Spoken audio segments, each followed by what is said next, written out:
Donc, bienvenue sur ce live, donc premier live sur Instagram et en simultané sur TikTok. Le sujet de ce soir, ce sera les écrans et les enfants.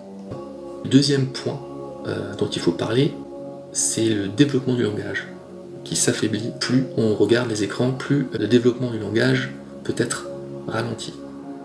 Alors, on peut dire par exemple qu'au cours d'une interaction avec un enfant, l'adulte va adapter son langage. Regarder les enfants dans les yeux. C'est primordial. Quand on interagit avec quelqu'un, on le regarde dans les yeux, c'est la base de la communication. On veut capter son attention. On veut reformuler les propos inexacts et lui faire répéter la phrase s'il n'a pas compris. Ces nombreuses interactions sont nécessaires au bon développement du langage de notre enfant. Contrairement aux idées reçues, on n'apprend pas à un enfant à marcher ou à dormir.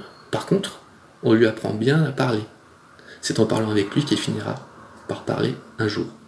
Et si on fait le contrepoids, l'écran, de son côté, isole l'enfant.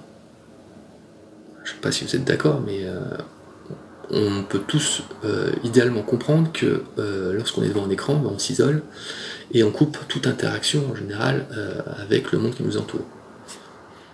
On peut dire qu'à l'heure actuelle, je ne sais pas ce que vous en pensez, à l'heure actuelle, il n'y a aucune application mobile, aucun programme télé, même des nouvelles startups avec l'intelligence artificielle et tout ça, aucune application ne permet d'avoir des interactions, des feedbacks aussi qualitatives que lors d'une discussion avec des adultes.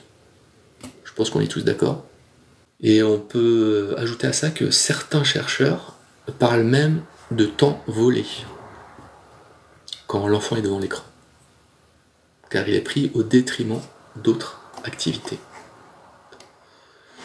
Voilà, donc pour clore cette partie, on peut vraiment dire que l'élément indispensable du bon développement du langage, c'est la communication avec les adultes. Même s'il n'est pas encore en âge de parler, l'enfant. C'est très important, du coup. Donc, est-ce qu'il y a des questions sur ces deux premiers points, déjà?